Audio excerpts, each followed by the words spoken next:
नमस्कार दोस्तों, स्वागत है आपका द पॉलिटिकल टेस्ट में और मैं हूं अजय सिन्हा। दोस्तों, इस समय देश में जो सबसे बड़ा मुद्दा गरमाया हुआ है वो है एससी एसटी आरक्षण को लेकर सुप्रीम कोर्ट ने जो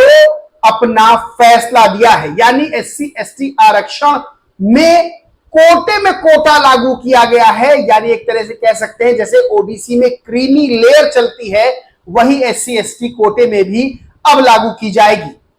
इसके बाद तमाम राजनीतिक बहस चल गई है, तमाम जो है वो आरोप प्रत्यारोप का दौर शुरू हो गया है। यानी सबसे बड़ी बात यह है कि एससी एसटी समुदाय अब इस चीज का विरोध भी कर रहा है और कह रहा है कि आरक्षण को खत्म करने की, आरक्षण में बंटवारे की एक सोची समझी रणनीति बनाई गई है। तमाम तरह के बुद्धिजीवी, तमाम राजनीतिक दल और तमाम देश के बड़े नेता अपनी अपनी राय रख रहे हैं, लेकिन चौंकाने वाली राय भी सामने आ रही है, क्योंकि समाजवादी पार्टी और कांग्रेस की तरफ से जहां इस फैसले का स्वागत किया गया है, वही बहुजन समाज पार्टी की सुप्रीमो मायावती ने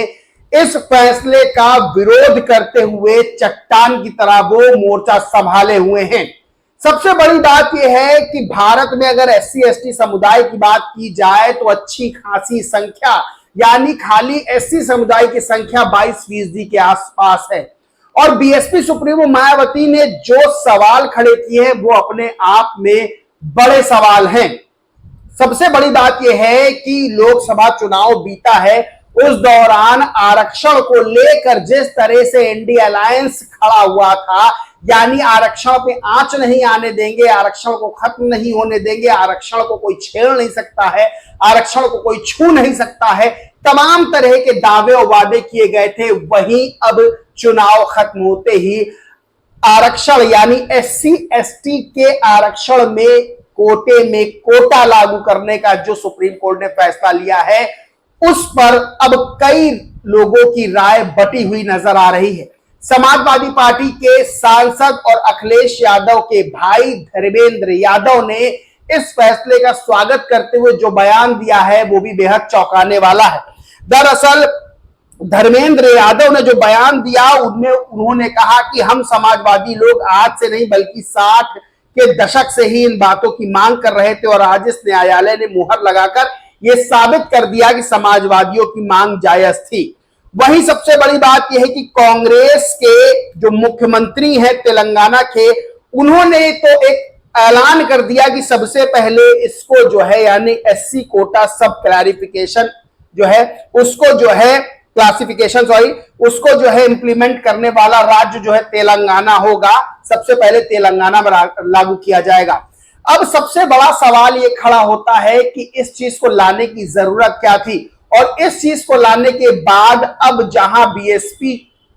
इस फैसले के विरोध में खड़ी हुई है, वहीं समाजवादी पार्टी और कांग्रेस के नेता इस फैसले के पक्ष में आ गए हैं। यानी सबसे बड़ी बात यह है, सवाल यह खड़ा होता है कि क्या राजनीतिक और क्या सामाजिक परिवर्तन आ चुका है अनुसूचित जाति और अनुसूचित जनजाति में। क्या लोगों की सोच बदल गई है, क्या समाज की सोच बदल गई है, और क्या इसको इसी तरह से लिया जा रहा है कि अगर किसी की नौकरी लग जाती है अनुसूचित जाति जनजाति में तो इसका मतलब वो उस पायदान पर आ गया जिस पायदान पर उसको लाना था। क्या सामाजिक सोच बदल गई है, क्या भेदभाव खत्म हो गया है? ये तमाम तरह के सवाल खड़े होते हैं, क्योंकि आपने देखा होगा कि किस तरह से अगर कोई एससी या एसटी कोटे का आईएएस भी बन जाता है तब भी उसके साथ भेदभाव जैसी उसके साथ इस तरह की खबरें आती हैं कि उसके साथ भेदभाव किया गया। आप शिक्षक बन जाए, अगर अनुसूचित जाति अनुसूचित जनजाति का कोई शिक्षक बन जाता है, कोई सरकारी बाबू बन जाता है, यानी उसको सरकारी नौकरी मिल जाती है, तो उसके साथ विभाग में भी भेदभाव देखने की खबरें आई हैं, उसके साथ उनके वर्क प्लेस पर भेदभाव देखने की खबरें आई हैं। यानी सवाल ये खड़ा होता है कि क्या हम सामाजिक रूप से इतने परिपक्व हो चुके हैं कि हमने जाति का जो कुचक्र चल रहा था उसको तोड़ दिया है? क्या हमने जो जाति में ऊंच नीच चल रही थी हमने उसको खत्म कर दिया है? क्या हमने अपनी सोच से वो चीज निकाल दी है? ये एक सवाल खड़ा होता है और इसी पर बीएसपी सुप्रीमो मायावती ने करारा जो है चोट पहुंचाई है इस फैसले पर, इस फैसले पे सवाल खड़े किए हैं और लिखा है बीएसपी सुप्रीमो मायावती ने कि सामाजिक उत्पीड़न की तुलना में राजनीतिक उत्पीड़न कुछ भी नहीं है, यानी सामाजिक उत्पीड़न आज भी हो रहा है।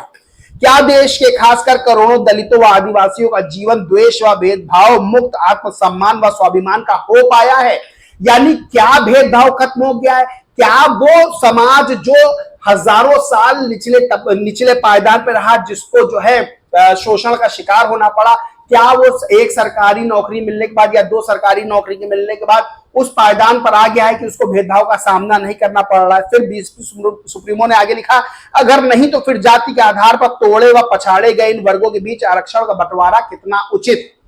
वही दूसरा ट्वीट किया कि देश के एससी एसटी व ओबीसी बहुजनों के प्रति कांग्रेस व भाजपा दोनों ही पार्टियों सरकारों का रवैया उदारवादी रहा है, सुधारवादी नहीं। वे इनके सामाजिक परिवर्तन व आर्थिक मुक्ति के पक्षधर नहीं, वरना इन लोगों के आरक्षण को संविधान की नवी सूची में डालकर इसकी सुरक्षा जरूर की गई होती। सबसे बड़ी बात यह है कि सवाल ये भी खड़े हो रहे हैं कि सुप्रीम कोर्ट ने कैसे फैसला दिया, यानी ये बात संसद में कानून आरक्षण को लेकर संसद में बनना चाहिए था। तो सवाल कई खड़े हो रहे हैं और सवाल समाजवादी पार्टी पे भी खड़े हो रहे हैं कि प्रमोशन में आरक्षण का जो बिल था वो फाड़ा गया, प्रमोशन में आरक्षण का विरोध किया गया और ये बात समाजवादी पार्टी की तरफ के नेताओं की तरफ से आती रही कि प्रमोशन में आरक्षण का विरोध हम करते रहेंगे। वहीं इस लोकसभा चुनाव में जिस आरक्षण को लेकर खूब सीटें हासिल की, खूब वोट हासिल किया, अब आरक्षण में जो एससी एसटी आरक्षण में कोटा लागू है उसका स्वागत कर रहे हैं, तो उनको अपनी राय क्लियर करनी पड़ेगी कि वो किस आधार पर जो है इसका समर्थन कर रहे हैं। वही बीएसपी सुप्रीमो ने अपनी सोच क्लियर कर दी, अपनी बात क्लियर कर दी कि वो क्यों विरोध कर रही हैं, क्योंकि भेदभाव खत्म नहीं हुआ है। और सबसे बड़ी बात, जो सामाजिक जो है उत्पीड़न है वो अभी भी हो रहा है। आप देखते होंगे चाहे मध्य प्रदेश हो चाहे राजस्थान, किस तरह से दलितों का उत्पीड़न किया गया, किस तरह से अगर एक अच्छे घर का पढ़ा लिखा लड़का नौकरी में है वो भी घोड़ी चढ़ता है तो उसका विरोध किया जाता है। देखिए सबसे बड़ी बात यह है कि किसी को सरकारी नौकरी मिलने से ही सिर्फ वो उस पायदान पर नहीं पहुंच जाता जहां लोगों की सोच बदल जाए, बल्कि हजारों साल से एक का उत्पीड़न किया गया और दूसरा उसके मन में ये सोच रही कि भाई हमको फलाने का उत्पीड़न करना है। या राजस्थान और मध्य प्रदेश जैसे में कई घटनाएं आपने देखी होंगी, घोड़ चढ़ी पर जो है शादी में दूल्हा घोड़ी चढ़ रहा है तो दूसरी जो है कास्ट के विरोध कर रहे हैं। तो इस तरह की चीजें जो बीएसपी सुप्रीमो मायावती ने उठाया कि क्या जो है सामाजिक उत्पीड़न जो है वो रुक गया है, क्या जो भेदभाव है, क्या जो आत्मसम्मान स्वाभिमान था वो मिल गया है, तो तमाम सवाल खड़े हो रहे हैं। अब इस पर दिलीप मंडल जो कि लिखते रहते हैं एससी एसटी को लेकर और बुद्धिजीवी माने जाते हैं, ट्विटर पे काफी एक्टिव रहते हैं, एससी एसटी के पक्ष में भी लिखते रहते हैं, उन्होंने बहुत बड़ा ट्वीट करते हुए बीएसपी सुप्रीमो को रीट्वीट किया और लिखा कि समाज का हित बहन जी से बेहतर कोई नहीं जानता। यूपी वालों ने बहन जी का साथ ना देकर जो अपराध किया है उसकी सजा पीढ़ियां भुगतेंगी। बहन जी ने बंटवारे पर अपना पक्ष रख दिया है, #सेव रिजर्वेशन। वहीं एक और इन्होंने जो इंडियन एक्सप्रेस का ट्वीट था कि तेलंगाना के मुख्यमंत्री ने कहा कि सबसे पहले लागू करेंगे, उसको रीट्वीट करते हुए लिखा कि पहले इन्होंने लिखा कि एससी और एसटी को बांटो और राज करो कि सुप्रीम कोर्ट के संवैधानिक फैसले को सबसे पहले कांग्रेस की तेलंगाना सरकार लागू करेगी। तो भाई बहन लोगों आ गया स्वाद। और उसके बाद इन्होंने अपने दोनों ट्वीट्स को रीट्वीट करते हुए लिखा, यानी इंडियन एक्सप्रेस और दिलीप मंडल ने जो खुद किया था उसको रीट्वीट करते हुए लिखा कि मैं इतने दिन से ये बात कह रहा था पर आप लोग मेरी बात सुनते कहां हो, अब तो झेलना पड़ेगा, अभी तो कांग्रेस और झटका देगी, अभी तो पार्टी शुरू हुई है। सबसे बड़ी बात यह है कि इन्होंने ये भी सवाल उठाया कि चुनाव से पहले राहुल गांधी आरक्षण और संविधान बचा रहे थे, उनका असली चेहरा अब सामने आ गया है। तो सबसे बड़ी बात यह है कि ये जो फैसला इतना बड़ा लिया गया है, क्या इस फैसले को लेकर जो पहले रिसर्च करनी चाहिए थी, जो पहले देखना चाहिए था कि क्या समाज में भेदभाव खत्म हो गया। देखिए आरक्षण पर सवाल लोग खड़े करते हैं, लेकिन जो मेरा मानना है वो ये है कि अगर कोई कमजोर है, किसी के साथ भेदभाव हो रहा था तो उसको उत्थान के लिए, उसको उस पायदान पर लाने के लिए जहां वो बराबरी से जी सके, इसलिए आरक्षण की व्यवस्था की गई थी। अब अगर उस पर उन्होंने कोटे में कोटा लागू किया तो क्या उस पर पूरी तरह से रिसर्च की गई? क्या ये देखा गया कि समाज में जो कोटे में कोटा लागू कर रहे हैं उस वर्ग में क्या उनका उत्थान हो पाया? जिस तरह से बीएसपी सुप्रीमो मायावती ने कहा कि क्या जो है जो सामाजिक पीड़न है वो बंद हो गया, क्या भेदभाव खत्म हो गया, क्या जो है वो स्वाभिमान आत्मसम्मान से सब जीने लगे हैं? तो सवाल बहुत खड़े होते हैं और बहुत गरमाया हुआ मुद्दा है, राजनीति भी इस पर छिड़ चुकी है। लेकिन सबसे बड़ी बात यह है कि इस फैसले के खिलाफ बीएसपी सुप्रीमो मायावती खड़ी हो गई हैं और सबसे बड़ी बात यह है कि इस समय जो बड़ा दलित वर्ग है वो बीएसपी सुप्रीमो मायावती के साथ बहुत उम्मीदों से देख रहा है और ये उम्मीद कर रहा है कि बीएसपी सुप्रीमो मायावती एकलौती ऐसी नेता होंगी जो इस मामले में, इस फैसले के खिलाफ जो है वो चट्टान की तरह खड़ी रहेंगी, क्योंकि कांग्रेस और समाजवादी पार्टी का पक्ष बहुत क्लियर हो गया, उन्होंने इस फैसले का स्वागत कर दिया है। तो दोस्तों इस फैसले को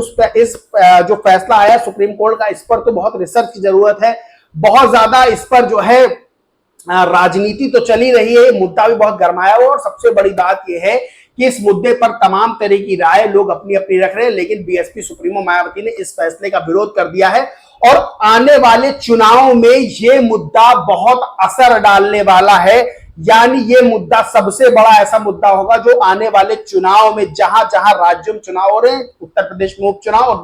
2027 के विधानसभा चुनाव, उसमें बहुत बड़ा इंपैक्ट डालने वाला है। और बीएसपी सुप्रीमो मायावती के लिए यह मुद्दा बेहद इंपॉर्टेंट होने वाला है। दोस्तों इस पूरे मामले पर आप क्या सोचते हैं कमेंट करके जरूर बताएं। वीडियो अच्छा लगा हो तो लाइक करें, शेयर करें और चैनल को सब्सक्राइब नहीं किया तो सब्सक्राइब करके बेल आइकन जरूर दबा लें। जय हिंद, जय भारत।